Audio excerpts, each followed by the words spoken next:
তুমি এখানে কাঁদতেছো, আবার হাতে ছিঁড়া জুতা। তো জুতাটা এভাবে বাঁধতেছো কেন? আর এই জুতাটা দেখে মনে হচ্ছে অনেক পুরনো। মামুনি, এটা আর করার মতো অবস্থা নেই। মামুনি, তুমি জুতাটা এভাবে না বেঁধে একজোড়া নতুন জুতা কিনলেই তো পারো। আঙ্কেল, আমাকে নতুন জুতা কিনে দিবে গে? কেন মামুনি, তোমার বাবা মা কিনে দিবে।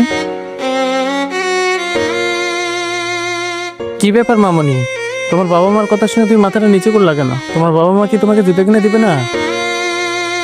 কি ব্যাপার মামুনি, কথা বলো। আঙ্কেল, আমার বাবা মা থাকলে তো আমাকে জুতা কিনে দিব। আহারে মামুনি, তোমার বাবা মা নেই, এই জন্য এখানে বসে কান্না করতেছো? না আঙ্কেল, আমি এর জন্য কান্না করতেছি না। আমি আমার চাচার কাছে গেছিলাম আমাকে যেন এক জোড়া জুতা কিনে দেয়, কিন্তু সে